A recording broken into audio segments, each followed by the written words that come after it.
way. I thought this was some sort of prank. No, they're actually doing this. I know the Japanese players are used to bidets wherever they are in Japan. And so more and more American clubhouses, as they become more and more Japanese players, are having to facilitate this. So good. Good. Yeah, it's a good idea. Yeah. It actually is a good idea. Welcome to PTI, boys and girls. In today's episode, Bob Kraft does not make the Hall of Fame.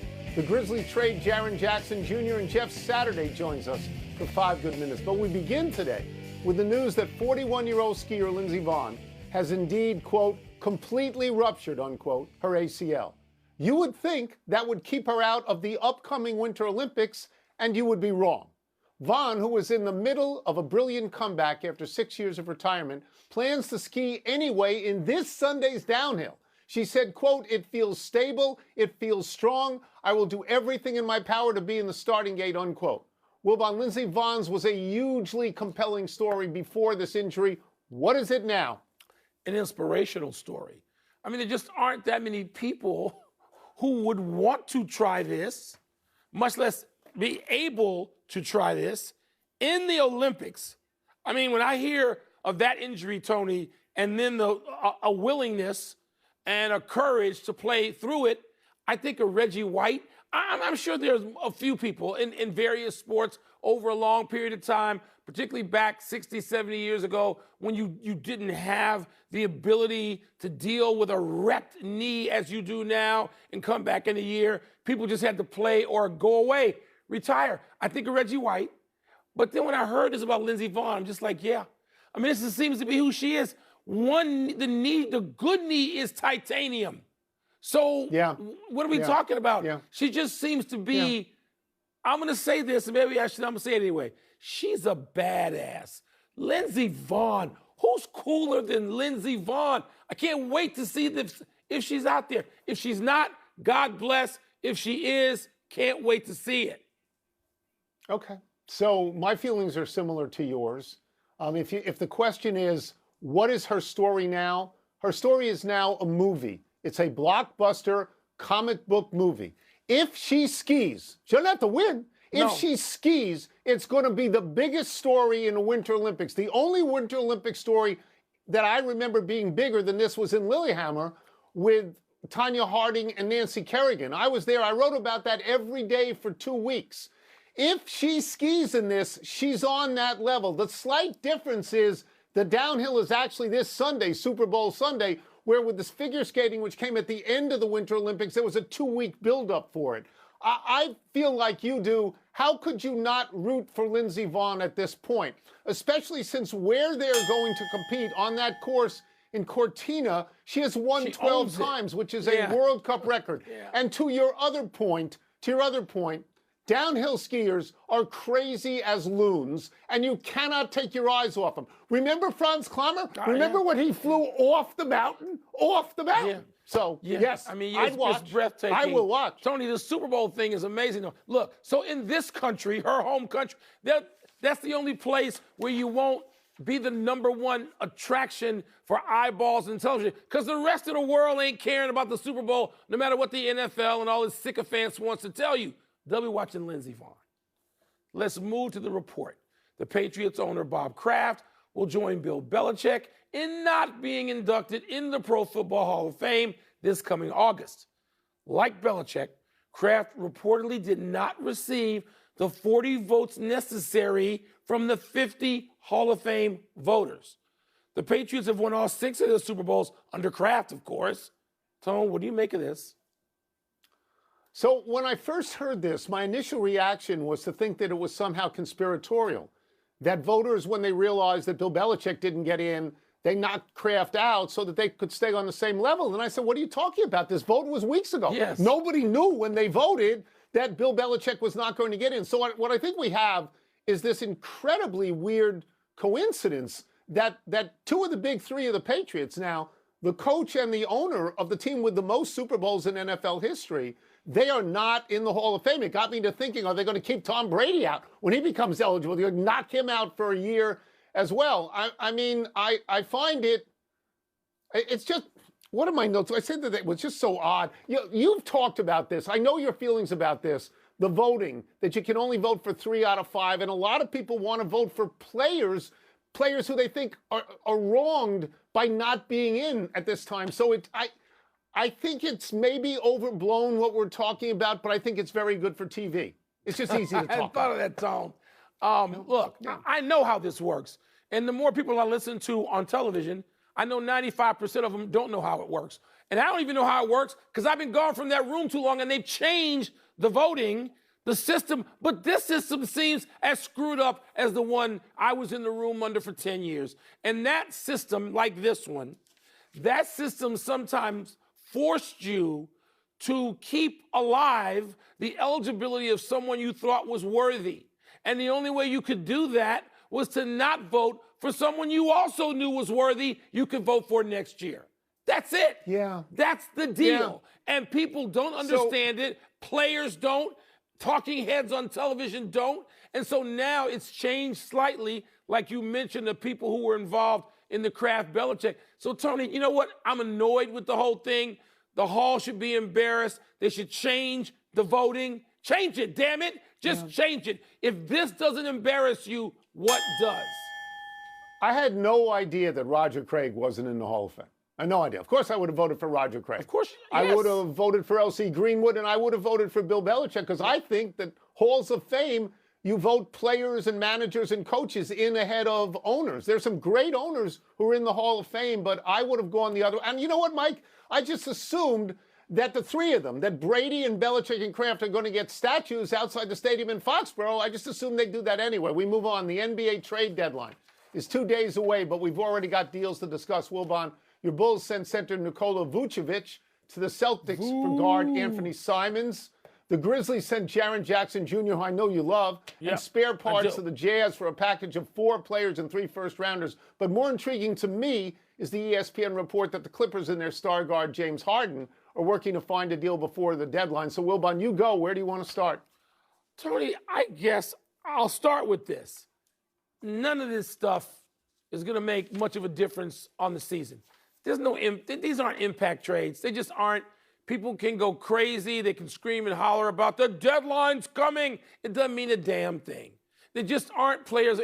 Unless you tell me Antetokounmpo is going to be traded somewhere like Golden State or San Antonio or wherever Minnesota, then we're on to something. Okay, so that's my first take.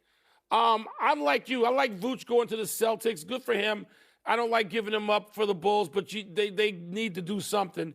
The Jaren Jackson trade sounds ooh. Doesn't mean much going to Utah. Not this year, maybe in future years. So I'm going to go with you. I know how much you were one of the few guys 10 years ago who loved James Harden then. Loved him. I know you've been very consistent. And you know what, Tony? Yep. Harden has a certain value now, which I think is even greater than his value a few years ago, because he does less. But even less, he's averaging 25 and 8. And I think Cleveland could actually use him. And they get better in some ways with size and things that Harden can do that Darius Garland doesn't really do as well. So maybe I'll back off of it just in the case of James Harden. Yeah. So my feeling about this with James Harden is I want to know, did he initiate this? Did he go to the Clippers and say, get me out of here, I don't want to be here anymore? Did the Clippers come to the conclusion that he's a long-term liability on some level and they wanted to get rid of him? His history indicates that he initiated it. Didn't he force his way out of Houston in order to go to Brooklyn? He forced his way out of Philadelphia in order to go to the Clippers. Yeah. He's on his 5th team already, which is really a lot for an MVP and a superstar player, but so is Kevin Durant. You know, so this happens in the NBA. He's a Hall of Famer. There's no team in the league that isn't going to be better for having him. 25 points, 8 assists a game is 3rd in the league, right? Yeah. It's really good. Yeah. And he plays every night. But here's the but, Mike. In the playoffs, it hasn't been there. No. In the regular season, for his career, 24 points, 7 assists, 6 rebounds, shoots 43.8% from the floor, 36 from 3. In the playoffs, 22.5 points, 6.5 assists, 5.5 rebounds, 42.5 and 34. He's down in all categories. Yeah. So you have to know what you're getting. If I thought I could win right now, I would want James Harden. But I have to acknowledge what his history in the playoffs have been. So let us take a break because I went through the bell. Coming up, we will talk Super Bowl with Jeff Saturday. How does a team show? The PTI investigative team has learned that it's Super Bowl week, which makes it a perfect time for a visit from our great friend, ESPN NFL analyst Jeff Saturday. Let's start with this. Robert Kraft reportedly did not make the Hall of Fame. You worked closely with him on the collective bargaining agreement in 2011, and you two famously hugged. People remember that. How do you see Kraft's importance to football? Oh, Mike, I mean, how do you describe football in the past 3 decades without Robert Kraft being in the mix of it? I mean, this is ludicrous to me. You're talking about a guy who's owned the team for 32 years. This is his 11th Super Bowl with 3 different head coaches and 3 different quarterbacks. If there's anybody that you can't describe the league over the past 3 decades without him, it's Robert Kraft. And set aside all that he's done for the NFL, growing the game with the media outlets and all the conversations we had with the CBA.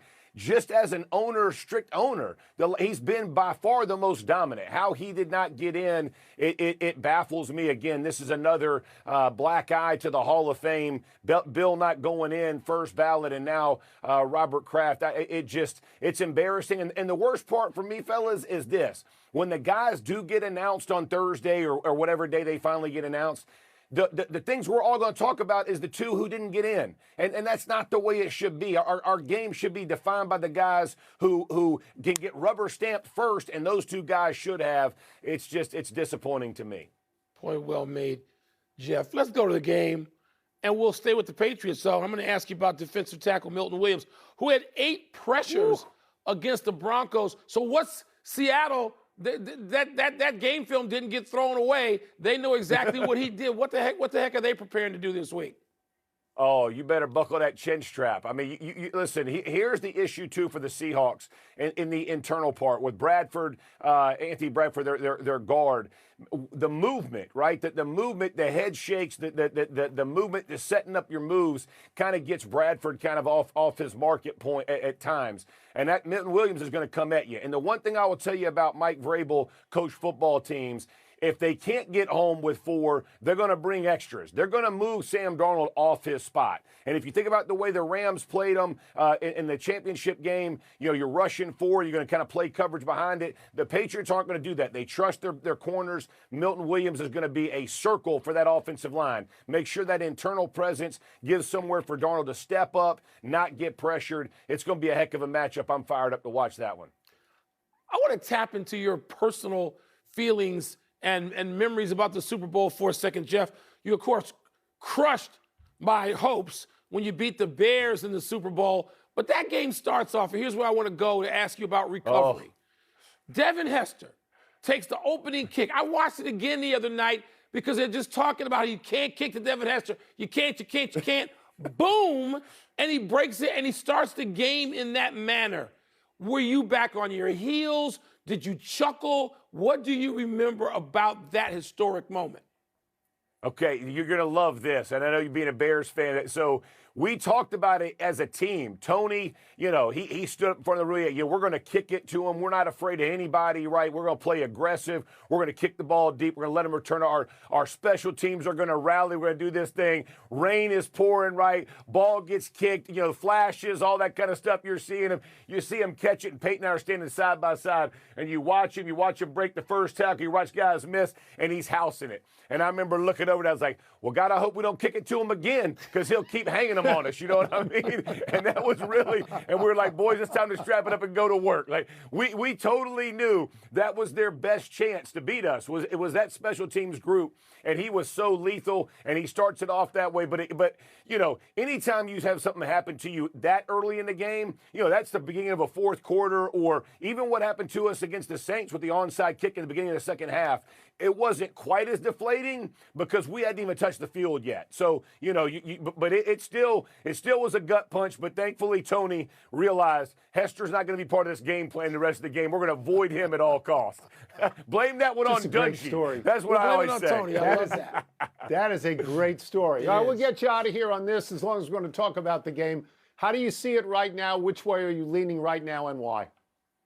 Oh, I think this is an awesome matchup, and I think if as you're looking at this thing, my heart kind of goes Patriots, right? I got a Tar Heel at Drake May being a quarterback, and Mac Hollins, who's a receiver for them, so I want them to play well. But you look at this Seattle team, and they are just loaded up. And I love both. I think both defensive lines have the advantage, especially when I look at the Seahawks line and you look at the Patriots. They've given up 15 sacks in 3 games, and 11 of them against a 4-man rush. So it's not like you're having to blitz to get home. They're going to have to bolster up and play through that offensive line to give Drake May some time. He got a sore shoulder, and it's all about big plays. If the Patriots can make big plays down the field that they've done this season, they'll have a shot at it. If Seattle squashes that and makes it a drive it, 5 yards and hope for some long drives, I think the Seahawks walk away with it. So, but I'm fired up for it. I haven't picked yet. I'm still thinking about it, but it's going to be a heck of a game, fellas. I'm fired up.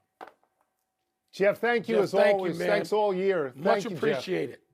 Heck yeah, had a blast. Let's take one last break. Still to come is Matt Nagy, the man who can help the Giants get Jackson Dart to the